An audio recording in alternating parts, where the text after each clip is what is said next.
19 জুলাই আমাদের সকলের প্রিয় কিংবদন্তি হুমায়ূন আহমেদের 10ম মৃত্যুবার্ষিকী। আজ আমাদের স্টুডিওতে উপস্থিত হয়েছেন বিশেষ একজন মানুষ, শিল্পী সেলিম চৌধুরী। ভাইয়া, স্টুডিওতে স্বাগত জানাচ্ছি। তবে মন খারাপের দিনে জিজ্ঞেস করব না কেমন আছেন, তবে এত সুন্দর একটি গান শোনানোর জন্য অবশ্যই ধন্যবাদ। প্রথমে শুরু করতে চাই যে এই গানের সাথে যুক্ত হওয়া কিভাবে? আমি আসলে আমার ফ্যামিলিতেই একটা কালচারাল এনভায়রনমেন্ট ছিল। স্পেশালি আমার বাবা খুব কালচারাল মাইন্ডেড ছিলেন, তো তার ইন্সপাইরেশনে আমার বাড়িতে আমি জন্মের পর থেকে পিয়ানো, হারমোনিয়াম, তবলা এগুলা দেখেছি। এইভাবেই মানে কখন যে মিউজিকের ভিতর ঢুকে গেলাম আর কি, সেটা আমি নিজেও টের পাইনি সত্যি কথা বলতে গেলে। যে মানে স্পেসিফিক্যালি কোনো ডেট মেনশন করে যে মানে এই ডেট থেকে গান করা শুরু করলাম, নট লাইক দ্যাট অ্যাকচুয়ালি। এই যে হুমায়ূন আহমেদ স্যারের এই চাঁদনি পশুর গান, এত পরিচিত গান, এই গানের সাথে যুক্ত হওয়া কিভাবে?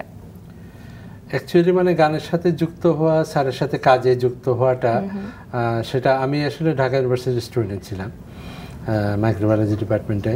তো আর হুমায়ূন স্যার ছিলেন শহীদুল্লাহ হলের ছাত্র ছিলাম ঢাকা ইউনিভার্সিটির, আর হুমায়ূন স্যার ছিলেন শহীদুল্লাহ হলের হাউস টিউটর। তো হাউস টিউটর থাকলে তো আমাদের যেহেতু হাউস টিউটর ছিলেন, এমনিতেই কালচারাল বিভিন্ন প্রোগ্রামে আমরা গান করতাম। হুমায়ূন স্যার বিভিন্ন জাজ নিয়ে আসতেন, তারপর আমাদের গান টান শুনতেন।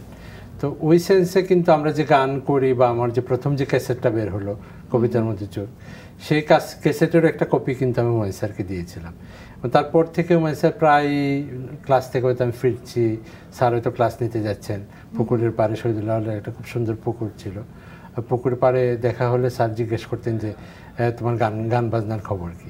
পড়াশোনার কথা কিন্তু জিজ্ঞেস করতেন না, সবসময় জিজ্ঞেস করতেন গান বাজনার খবর কি। তো এইভাবেই আসলে তার সাথে আমি যে গান করি এটা, কিন্তু তার সাথে ডাইরেক্টলি কাজ করার সুযোগ হয় আমার প্রথম 1995 সালে। তখন আমরা তাকে একটা অনুষ্ঠানে চিফ গেস্ট করে নিয়ে গিয়েছিলাম হাসান উৎসবে, এবং হাসান উৎসব থেকে আসার পরে ওনার একটা ঘরোয়া অনুষ্ঠানে আমি আইস পাশা খেলবো এই গানটা খেয়ে শোনাই আর কি। তারপর থেকে উনি আসলে অ্যাকচুয়ালি উনি বলছেন যে আগে ও গান করতো, আমি শুনেছি, কিন্তু ও যেহেতু ভালো গায় এই জিনিসটা আমার কনফিডেন্স ছিল না। তারপর থেকে আমার কনফিডেন্সটা ক্রিয়েট হয়, এবং এই গান দিয়ে কিন্তু আমি প্রথম স্যারের সাথে কাজ করা শুরু করি, আশপাশে খেলবো সাম গান দিয়ে। এবং পরবর্তীতে এই যে চাঁদনি পশুর বা অন্যান্য অনেক গান করেছি তার ব্যানার থেকে আর কি। আচ্ছা, প্রথম যুক্ত হওয়া আজ পাশা খেলবো রে গানটির সাথে। আচ্ছা, তো প্রথমে তার মানে হুমায়ূন আহমেদ স্যার এমন একজন মানুষ ছিলেন যে আপনি স্টুডেন্ট হওয়া সত্ত্বেও তিনি আপনাকে সবসময় গানের বিষয়ে জিজ্ঞেস করতেন। এমন কোনো স্মৃতি আছে যে স্মৃতির কথা মানে শুধুমাত্র হুমায়ূন আহমেদ স্যার তার বিশেষত্বই আসলে ফুটিয়ে তোলে? স্মৃতি আসলে হুমায়ূন স্যারের সাথে মানে অনেক সময় আমার কেটেছে, স্পেশালি ছাত্রত্ব শেষের পরে, মানে ঢাকা ইউনিভার্সিটি ছাড়ার পরে কিন্তু তার সাথে অনেক সময় কেটেছে। অনেক জায়গায় ঘুরতে গিয়েছি, একদম ইংল্যান্ড থেকে শুরু করে নেপাল আর অনেক জায়গাতে ঘুরতে গিয়েছি। তো বিভিন্ন জায়গায় বিভিন্ন ধরনের স্মৃতি, মধুর স্মৃতি সব কিছু। তবে একটা অলৌকিক স্মৃতির কথা আমার ঠিক এই মুহূর্তে মনে পড়ছে, যে একবার দিনাজপুর যাওয়ার কথা ছিল। তো দিনাজপুর যাওয়ার কথা ছিল, আগের দিন থেকে আমার জ্বর প্রচণ্ড। তো স্যারকে আমি ফোনে বলেছি যে আমি বোধহয় যেতে পারবো না, যে আমার জ্বর তো স্যার বললেন আমাদের সাথে আসলে কোনো অভিনেতা যাচ্ছে অনেকে, জাহিদ ভাই ছিল, তারপর নূর ভাই ছিল, তারা অনেকেই ছিলেন, তারপর খায়ের ভাই ছিলেন, আবুল খায়ের ভাই। তো বললেন যে আমাদের সাথে তো অভিনেতা অনেকেই যাচ্ছে, গায়ক একমাত্র তুমিই যাচ্ছ, তুমি যদি মিস করে ফেলে কাজ করো, কালকে স্টেশনে আসো, স্টেশনে আসার পর দেখি কী হয়। তো আমি মোটামুটি জ্বর নিয়ে স্টেশনে গেলাম। তো যাওয়ার পরে ওইখানে গিয়ে বলে আল্লাহ ভরসা উঠে পড়ো ট্রেনে, দেখি কী হয়।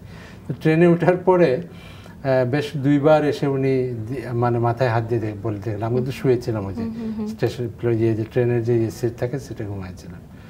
তো 2-3 বার দেখে বললেন যে জ্বর, জাস্ট টেস্ট করলেন যে জ্বর কমলো কি কমলো না। মিরাকেলি মানে উইদিন 1 আওয়ার 1.5 আওয়ারের ভিতরে কিন্তু জ্বর কমে গেল, এবং আমি ওইখানে গেলামও। তারপরে ওই যে ওনাকে একটা সংবর্ধনা অনুষ্ঠান ছিল এখানে, আমরা সবাই সেই অনুষ্ঠানে পার্টিসিপেট করলাম, গান করলাম। এই যে পুরোটা জার্নি এবং এই যে গানটা তিনি লিখলেন চাঁদনি পশুর, এই গানটা যখন লিখে আপনার কাছে আসলেন, আপনারই বা ভাবনা তখন কিরকম ছিল যে এই গানটি আমি গাবো? অ্যাকচুয়ালি গানটা আমি এখন যে গানটা করলাম প্রথমে, সেই গানটা টুটুল ভাইয়ের গাওয়া, টুটুল ভাইয়ের সুর করা। চাঁদনি প্রসন্নে আরেকটা গান আমি করেছি, যেটা আমি হয়তো পরে আপনাদেরকে গিয়ে শোনাবো। সেই গানটা অ্যাকচুয়ালি মানে উনি ওনার গানে, ওনার সিনেমাতে, চন্দ্রকথা ছবিতে আসলে উনি গানটা ব্যবহার করেছেন আর কি। উনি আমাকে বললেন যে আমি আসলে আমার একটা মৃত্যু সঙ্গীত দরকার, উনি এইভাবে বলছে যে মৃত্যু সঙ্গীত দরকার। আমি ভেবেছিলাম অন্য কোনো গান ব্যবহার করবো, হয়তো কালেকশন করা সং। তো পরে চিন্তা করলাম আমি নিজেই লিখি একটা গান। তো উনি গানটা লিখে দিলেন, গান লিখে দিয়ে সুর করলেন। সুর করার পরে আমি ভয়েস দিলাম গানে। ভয়েস দেওয়ার পর জেনারেলি উনি স্টুডিওতে একটা কমেন্ট করে যান। তো ওই দিন থেকে কোনো কমেন্ট করে যান নাই। তো আমি নিজেই মনে একটু ছিল যে এক ধরনের একটা দ্বিধাদ্বন্দ্ব ছিল যে গানটা ভালো গাইতে পারলাম কি না, এরকম কোনো একটা ব্যাপার। তো পরের দিকে সন্ধ্যার দিকে উনি ফোন করেছেন, ফোন করে বলেন যে সেলিমে আমার বাসায় একটু আসো তুমি। বাসায় গেলাম, গিয়ে দেখি ওই যে ওনার যে ওল্ড ফোর্স ক্লাব, যেটা ওই ক্লাবের সবাই ওইখানে আড্ডা দিচ্ছে ইয়েতে। তা আমিও বাসায় যাওয়ার পর আমি ভাবছি তো এমনিতেই খবর করেছেন কোনো কাজে। তো বলেন যে না, আমি একটা স্পেশাল কারণে সবাইকে আজকে ডেকেছি আমার বাসায়। আজকে আমার চন্দ্রকথা ছবির একটা গান করলাম এবং সেই গানটা সেলিম গেয়েছে। তো আমি গানটা সবাইকে শোনাতে চাই এই কারণে যে আমার দৃঢ় বিশ্বাস যে গানটা খুব দর্শক নন্দিত হবে। আমার কিন্তু অতটা ধারণা ছিল না যে এই গানটা পাবলিক এত পছন্দ করবে, কিন্তু স্যারের কথাটাই ঠিক হলো, সেটাই ঘটলো আসলে। সেটাই ঘটেছে। এবং হুমায়ূন আহমেদ স্যার এই বিষয়টা আছে যে তিনি আগাম যে আভাসটা সেটা খুব তিনি ওনার খুব মানে যে সেন্সটা সাংঘাতিক ভালো। মানে উনি শুধু এই ক্ষেত্রে না, ওনার সাথে প্রথম যে কাজটা করেছি আমি, এই যে আইসপাশা খেলবো রে শাম, সেই গানটা আমাকে একই সিটিংয়ে, মানে ওই ঘরোয়া সুরে, করিম ভাই আর আর্কিটেক্ট করিম, ওনার আরেক ফ্রেন্ড ছিলেন, ওনার বাসায় ঘরোয়া সুরে আমি গানটা শেষ করি, বলে যে আবার গাও। এই করতে করতে বোধহয় 10-12 বার একই গান রিপিট করতে হয়েছে। ওই দিনই কিন্তু রাতে উনি বলেছেন আমার দৃঢ় বিশ্বাস এই গানটা অসম্ভব যে জনপ্রিয় হবে, আমি গানটা ইমিডিয়েটলি রেকর্ডিং করার ব্যবস্থা করবো সত্যসাহাকে দিয়ে। কিন্তু উনি সত্যদাকে দিয়ে খুব অল্প সময়ের ভিতরেই, মানে 3-4 দিনের ভিতরে গানটা রেকর্ডিং করায় ফেললেন। এই যে এই ক্ষমতাটা, এটা কিভাবে আসতে পারে, মানে কি মনে হয় ভাই আপনার কাছে, বা কবে থেকে ঠিক আপনারা বুঝতে পারলেন যে এত বড় একটা শক্তি আসলে হুমায়ূন আহমেদ স্যারের মধ্যে রয়েছে? এটা আসলে তার জ্ঞানের পরিধিটা। হুমায়ূন স্যার কিন্তু অসম্ভব জ্ঞানী লোক ছিলেন এবং পড়াশোনাও ছিল, অগাধ পড়াশোনা ছিল, প্রচুর পড়াশোনা করতেন। আর তার যে আমরা যেটাকে নান্দনিক মানে অ্যাস্থেটিক সেন্স যেটাকে বলি আর কি, যে অ্যাস্থেটিক সেন্সটা অসম্ভব শার্প ছিল না। এবং কোনোটা একটা ডায়ালগ লিখে সেই ডায়ালগের শুটিংয়ের সময় উনি যদি হাসতেন, ঠিক ওই জায়গাতে আমরা পরে দেখেছি যে ওই জায়গাটাতে কিন্তু দর্শকরা হাসছে। আমরা হুমায়ূন আহমেদ স্যারকে কাছ থেকে পাইনি, তো যখন কেউ আসলে এই কথাগুলো বলে যে আসলে তাকে কিভাবে দেখেছে, কিভাবে পেয়েছে, আসলে তিনি খেতেন কিভাবে, তিনি ঘুমাতেন কিভাবে, তিনি চলতেন কিভাবে, এই গল্পগুলো যখন শুনি তখন মনে হয় যে আরও শুনতে ইচ্ছে করছে। তার অনেক অনেক অনন্য সৃষ্টি রয়েছে, তার মধ্যে একটি অবশ্যই তার গান। তার গান শুনতে আমাদের এখনও পছন্দ, মন খারাপ হলেও আমরা গান শুনি। তার একটি অনেক অনেক জনপ্রিয় গান রয়েছে, একটা ছিল সোনার কন্যা, যেটি গেয়েছেন সুবীর নন্দী। হুমায়ূন আহমেদ স্যারের গানের কথা যদি বলি, সিনেমার কথা বলি, বা যদি বলি বইয়ের কথা, আমাদের এই যে কৈশোর থেকে, ছোটবেলা থেকেই যদি বলি, শুরু হয়েছে হুমায়ূন আহমেদ স্যারের বই পড়া। কৈশোর তো পুরোপুরি কেটেছে তার বই পড়ে পড়ে। যদি বলি ভাইয়া, আপনার কখনো মনে হয়েছে যে আমি বড় হয়ে তার সঙ্গ পাবো? 84-এ কিন্তু হুমায়ূন স্যারকে আমি প্রথম চিনতে পারলাম। আমার এক বন্ধু সোহেল মোতাহের চৌধুরী নাম, তো আমাকে বললো যে তুই ওনাকে চিনিস কিনা। তাই আমি বললাম যে না। কেমিস্ট্রি ডিপার্টমেন্টে আমি দেখলাম যে একজন মানে টিচার সিগারেট টেনে টেনে, মানে এতে কেমিস্ট্রি ডিপার্টমেন্টে একটা ইয়ে আছে, ঝুল বারান্দার মধ্যে আছে, বারান্দাতে হাঁটাহাঁটি করছে। তো আমি বললাম যে না, বলে যে উনি খুব ভালো গল্প লিখেন উনি, এবং উনি বাংলা একাডেমি পুরস্কারও পেয়েছেন। তারপর থেকেই কিন্তু তার এই শঙ্কনীল কারাগার বা এগুলো পড়া শুরু, কিন্তু তো সেটা ইউনিভার্সিটিতে আসার পরে কিন্তু। এবং হুমায়ূন স্যার কিন্তু মানে আমাদের সময় থেকেই কিন্তু উনি জনপ্রিয়তার একদম তুঙ্গে গেলেন। আমরা কিন্তু প্রথমে ওই রাইটার হিসাবে অল্প স্বল্প একটা লিমিটেড সার্কেলে তার পরিচিতি ছিল, কয়েকজন পাঠক ছিল এরকম। তারপর থেকে মানে বুমিং হলো মানে টিভি সিরিয়াল লেখার পর থেকে, টিভি নাটক, টিভি সিরিয়ালের পর থেকেও মানে আমাদের কিন্তু জনপ্রিয়তা এইভাবে ছড়াই গেল। একদম আমাদের চোখের সামনে বিষয়টা ঘটেছে কিন্তু। আচ্ছা, তো তখনই আসলে আস্তে আস্তে কানে আসছিল হুমায়ুন আহমেদ স্যারের কথাগুলো এবং প্রথম তার বই পড়া কোনটি ভাইয়া তাহলে? আমি পড়েছি প্রথম শঙ্খনীল কারাগার। শঙ্খনীল কারাগার, এবং এটা আমারও বলতে গেলে ভাই প্রথম সব থেকে বেশি পছন্দের বই, যেটা পড়ে আসলে রেশ কাটতে অনেকটা সময় লেগে গিয়েছিল। অসম্ভব ভালো, এবং এক ধরনের দুঃখ বোধ এটি সব কিছু নিয়ে, মানে তার আগে তো মানে পুরনো একটা সোসাইটির প্রেজেন্টেশন ছিল। আমাদের যে সোসাইটি, যেটা মানে বাংলাদেশি সোসাইটি যেটা আর কি, এই সোসাইটিটা কিন্তু আমরা হুমায়ুন স্যারের আগে পরে ওইরকম কিন্তু পাই নাই। সমর মজুমদারের সোসাইটি ধরেন, আর শরৎচন্দ্রের সোসাইটিটা ছিল কিন্তু কলকাতা কেন্দ্রিক, কলকাতা বা ওই সময়টাতে মানে আমাদের চেয়েও পুরনো একটা সোসাইটি ছিল।